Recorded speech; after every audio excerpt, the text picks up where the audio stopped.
YouTube, what is up? It is your boy Duke, back here from sportsgamers.com. And in today's Madden 24 video, I'm going to teach you guys how you can glitch any defense over top for big plays. And this even includes the 30-yard zone drop flats. Right now, most players are running 30-yard zone drop flats because they're able to, most of the time, take the big plays away over the top, whether it's crossers, corners, whatever. They're very hard to get behind and get big plays against. But in this video, I'm going to show you guys something that will work against everything, even that. So right now, one of the most common defenses you're seeing after this patch is DB fire. And the reason why is because you can go ahead and put your zone drops on 30 for your flats. And if you try to throw corners, streak routes, really anything over the top, whether it's a streak corner, crosser, most of the time, these 30-yard flats backed up are going to stop these corners and streaks. So like crossers, whatever. So you guys can see here, because the zone is dropped so far back, it's waiting right there. You can't really get big plays on it most of the time. But I'm about to show you guys something that will kill this defense and every other defense. Now, did you guys know there are certain routes in this game that will even get behind a 30-yard cloud flat?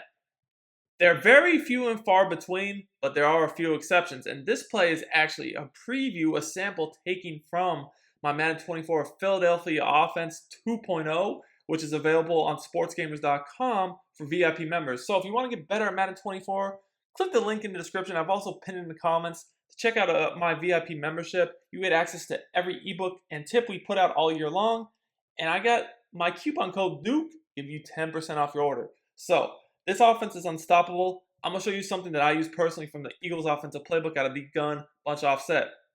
Right now, the gun bunch offset is probably the most meta and the best offense in the game for a reason. So hard to stop. But one play that no one really uses that is extremely good is the curl flat. Now, what most people are going to do on defense against you is they're probably going to use the zone drops for 30 on flats and 5 on curl flats, because when they do this, they can have a flat zone and a curl flat zone on each side. That's kind of referred to as double Mabel. And you can't really get over the top too well of this type of defense. So what most people will do, when they're in this type of defense, is they're going to keep their flat zones backed up, which if you put on base alignment and call DB fire 2, they will most of the time. And then they're probably going to put these blitzers into, the curl flats, and they're just going to rush 3. A lot of people are just rushing 3 right now. They will put their user on a blitz angle so the game thinks that they're rushing. And by doing this, now it's really hard to beat, this type of defense, because, if you try to throw a flat, you're going to get stopped by the curl flat. You try to throw a corner or crosser, you can get stopped by the, basically the flat that's waiting on the sideline. But there is an exception to this, and this is the play curl flat. So guys, curl flat is an extremely unique corner route because this corner route will actually get over the top of the 30-yard cloud flats, but still beat man coverage and get underneath deep zones. Now, you need to run this play differently depending upon the defense they're in, so make sure you stay tuned throughout this entire video because I'm going to show you guys how to run this play against every different defense you're going to face. The general rule of thumb is to look at their DBs. If their DBs are backed up as they are here, potentially they could probably be doing the 30-yard cloud flat adjustment. If you see the DBs backed up, you want to always put your bunch on the wide side. Most people always think the bunch should be on the short side, but that's not true. If you see backed up corners, you need the bunch on the wide side for the corner to have enough room to get over the top of that flat zone that could be 30-yard zone drop. So if you see your DBs backed up, bunch on the wide side. Here the ball's on the left hash, the DBs are backed up. That means we're going to put the bunch on the left hash because the ball's on the left hash. That means the right side is the wide side. But if you see the DBs pressed, which we'll show you guys examples of that later in the video, you want the bunch on the short side. Now, the setup to this play is pretty easy, guys. All you need to do is 2 to 3 adjustments. You need to always streak the receiver next to the corner route. This is just going to allow the streak to pull any deep zones next to the corner route to get it open. Then you want to drag that receiver that's outside by himself. You always want to drag this receiver because in case they blitz you, you need a quick read, or they go run with their user from the middle of the field to guard the corner out. The drag is going to be a quick read over the middle field for you to hit. Now, if they're blitzing you, I'd recommend blocking the running back to give yourself some more time. If they're not blitzing you, I'd put them on a wheel route. But let's say they're blitzing, we're going to go ahead and block him to give ourselves more time. While most corner routes will never get behind a 30-yard flat, this one will. So that's our primary read, is the corner route on this play. This is a special corner route. Again, it's the play curl flat. I'm running an Eagles playbook for the bunch offset. That's our first read, assuming the flat is taken away.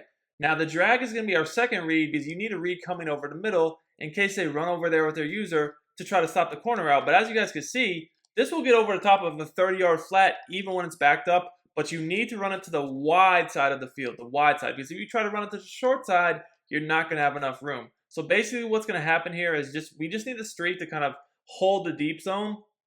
And then we're going to make sure that this, basically right here, the streak is going to hold the deep zone. And we're going to throw a free-form bullet pass over the top of this flat. You guys see, it will get over this flat. So we're going to free-form it like up into the sideline. So here, like up into the right. Bam! Drop it in, drop that dime in. Now, the important thing here is that, you know, in case they blitz you or they just go user the corner route, you need to have that drag route over the middle. So like here, like let's say that, you know, I'm getting blitzed and they just take their user and go run with the corner route. That's why you have that drag. That drag is just going to be a quick read over the middle. That's your secondary option. Now, guys, if they start, you know, using different adjustments on you to where they start using, you know, putting their corners into deep zones, then you'd want to run this play on the short side of the field. To beat the backed up flats, you need to have it on the wide side. But if they start doing adjustments to where, like, they see you can beat the backed up flats, next thing you know, they're putting guys in thirds and then, you know, backing off of blitzing you, you know, that's how you want to run it, is on the short side. So if I see the defense pressed, I know I want to run this play on the short side, do my streak corner on the short side of the field. But if I see the corner's backed up, I know most of the time that people back up their corners, they're going to probably have them in 30-yard flats. Then I run this on the bunch on the wide side.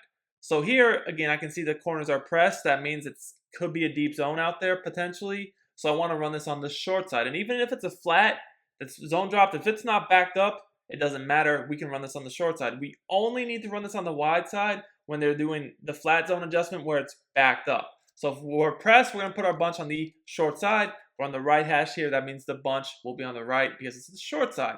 So here you guys see with the deep zone, when it's on the short side, you just throw it in there. It's an easy completion. Now, just to show you guys what I mean as far as flat zones needing to be backed up. So we still have our 30-yard flats, right? They're still 30-yard zone drops. But this time I'm going to press them and then put these guys in the curl flats. Now, in this case, because we pressed our flat zones, they're not going to get proper depth. So I can still do the same exact route combo on the short side because they press their defense, and the corner route will get over the top. So you guys can see here, easy dot. You only need to have your bunch on the wide side if they're backed up. So now just to show you one more time, this time the defense is backed up. If you see them backed up, you probably know they're doing the 30-yard flats. Make sure your bunch is on the wide side and not the short side, because if we put it on the short side, we probably will not have enough space to get this off. However, when it's on the wide side, we will always be able to get it over the top just like that. Bam! For the big play over the top. Hope you guys enjoyed this video. Beating these defenses, including the 30-yard flats, is crucial this year. Till next time, it's your boy Duke, and I'm out of here.